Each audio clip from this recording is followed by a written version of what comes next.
a female child will have as many as 7 million.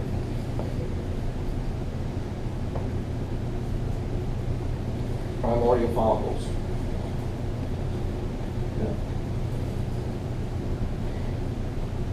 And some of these will attempt to develop further, but without the support of follicle-stimulating hormone, what happens? They degenerate. They undergo programmed death. That's called atresia.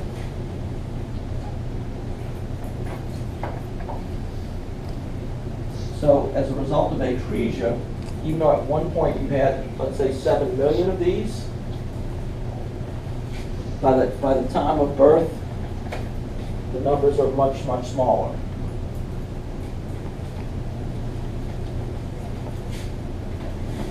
Okay, let's see what it says here in the book. I think the number's closer to 1 million. Yeah. So you go from about 7 million down to about 1 million primordial follicles by the time of birth. And in fact, as that child grows toward puberty, more and more of these primordial follicles are lost, so that by the time of puberty is reached, you might have about 300,000.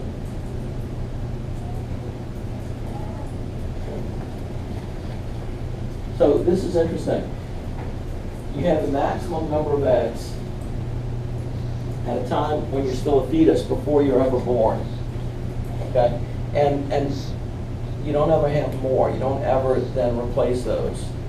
It's a numbers game where the numbers continue to decline up until menopause. At menopause, then you don't have any eggs left.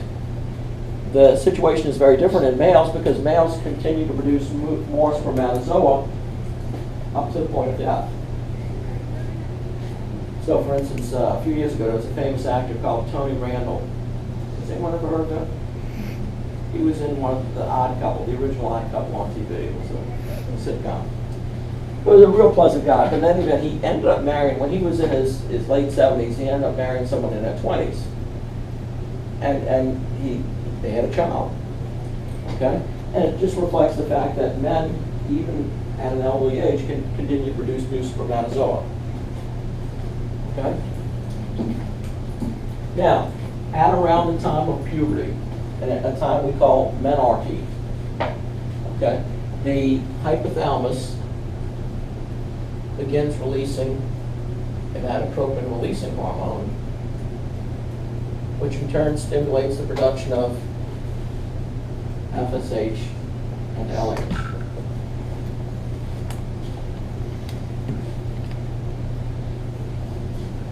So that at the beginning of every menstrual cycle, one or more of these primordial follicles are in a sense chosen to begin to develop further.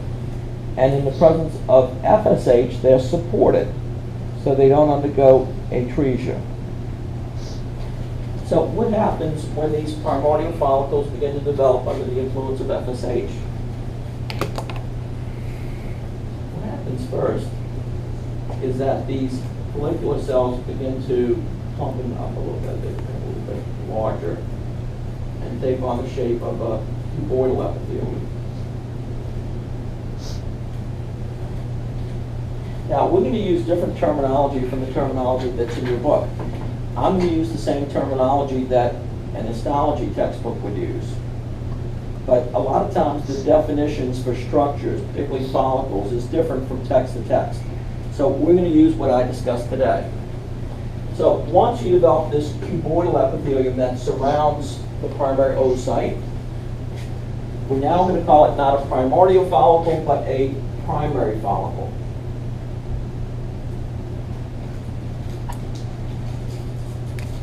In fact, because there's a single layer of cells surrounding it, we're going to call it a unilaminar primary follicle. And it consists of a primary oocyte, still arrested in stage 1 prophase, but this time cuboidal cells.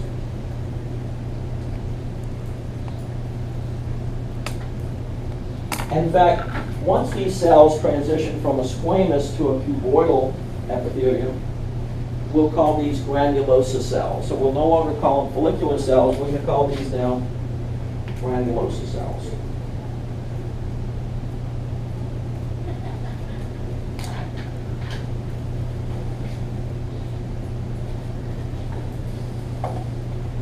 So again, at the beginning of each menstrual cycle, one or more of these primordial follicles will begin to develop.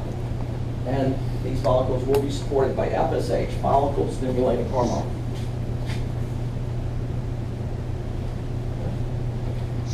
Now, let's see what happens during the initial week of that cycle. These granulosa cells will multiply. And then you'll begin to see a second, a third, multiple layers beginning to form.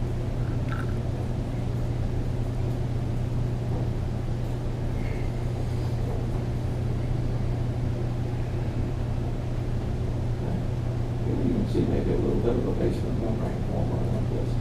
So this would be called a multilaminar.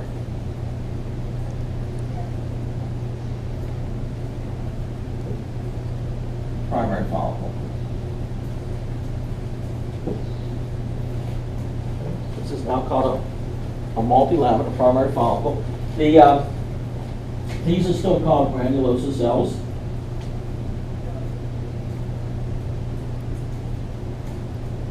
And this would still be a primary oocyte in the center with 46 chromosomes.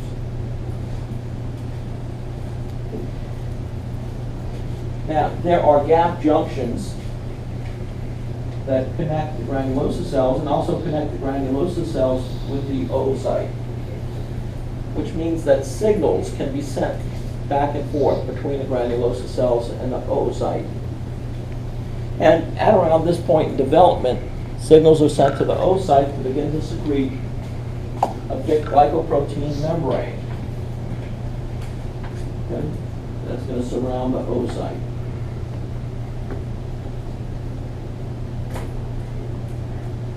This thick glycoprotein membrane is going to be called the zona pellucida.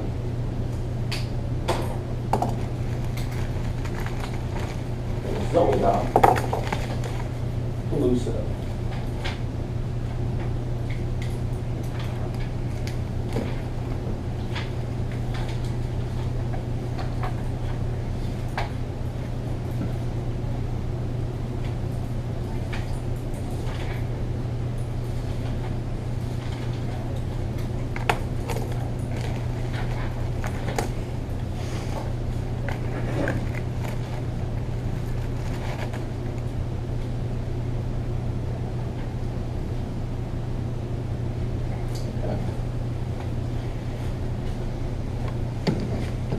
As this follicle continues to develop, we start to see another layer forming outside this layer of granulosa cells.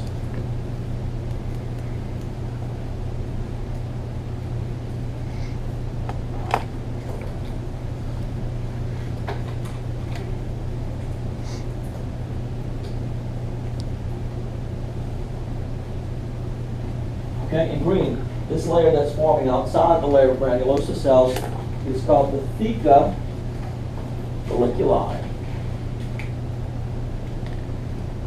Theca folliculi, which literally means the box of the follicle. I guess if we think of it as like a box that's holding or housing the follicle. Now, the inner layer of the theca is very cellular. So this inner layer, composed mostly of cells, is called the theca interna.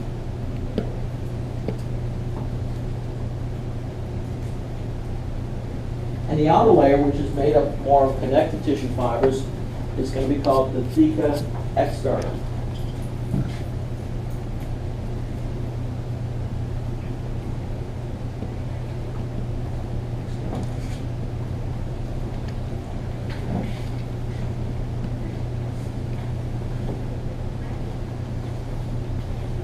It turns out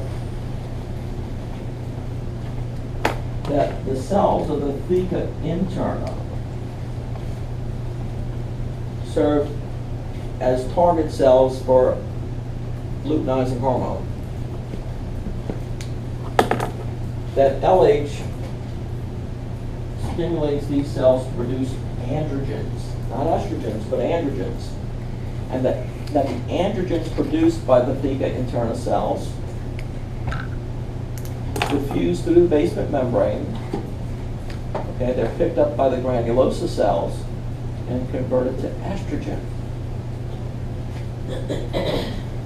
So, again, these are androgens that are diffusing into the granulosa cells, and the granulosa cells are beginning to produce estrogen.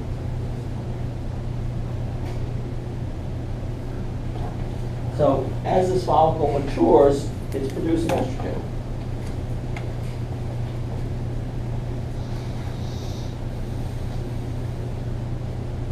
Now, the next stage we're going to see is going to look something like this.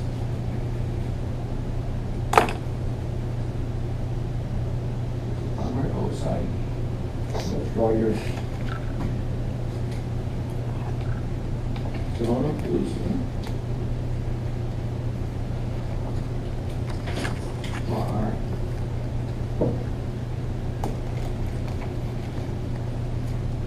There's the granulosa cells.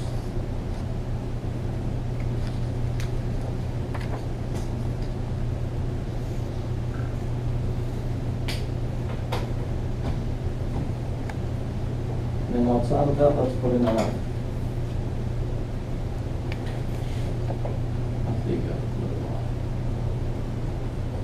okay. In the next stage, we begin to see little pockets of estrogen-rich fluid collect between the granulosa cells.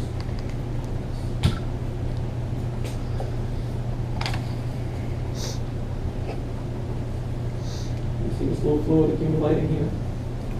I might even put a little fluid right here.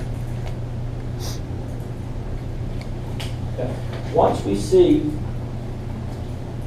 these pockets of estrogen-rich fluid beginning to accumulate between granulosa cells, we're going to call this now a secondary follicle. At this point, it still consists of a primary oocyte as well as its surrounding cells.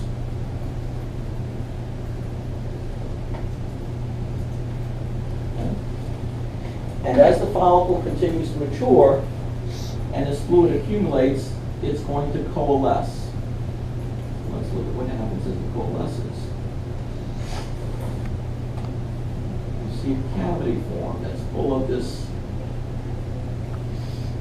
estrogen-rich fluid. We call this cavity that's filled with fluid, we call it an antrum.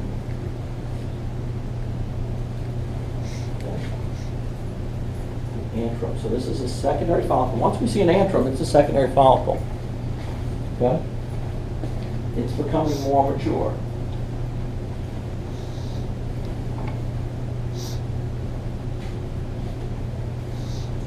As this antrum continues to fill up with more and more fluid, here's what's going to happen.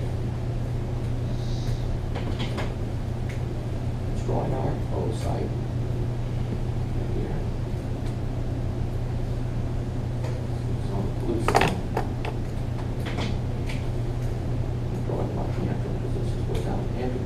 Really large.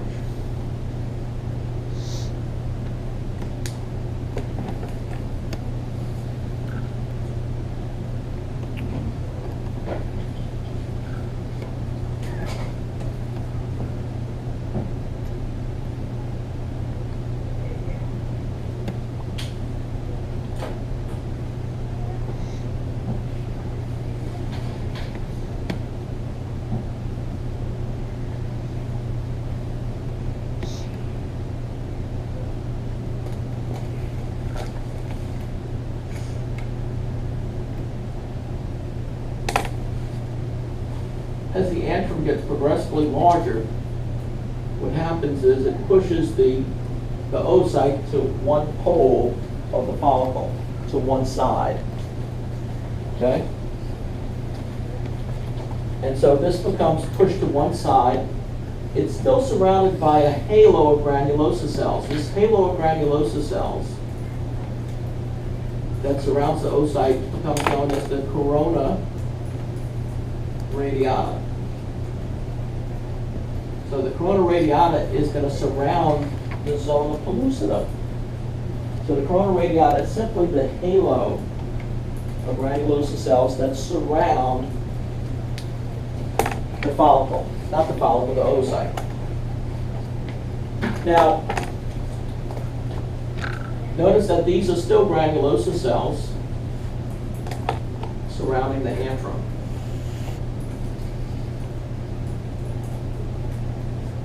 Here's your antrum. And you're still going to have a theca out here.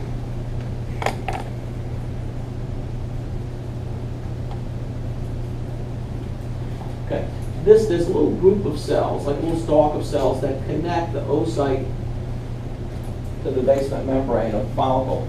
This little stalk of cells here that connects it to the outer layer of the follicle. This is called the cumulus oophorus. Make that long. Cumulus oophorus. Okay, it's the stalk of cells upon which the oocyte sits. Okay. So at this point, the follicle is quite mature. We can call it, when we've pushed the oocyte to one side, and now what's happening with this follicle is it's beginning to bulge like a boil from the surface of the ovary when it gets this large. We can now either call it a vesicular follicle, it's a secondary follicle, but it's mature. And so we'll either call it a vesicular follicle or a Graafian follicle.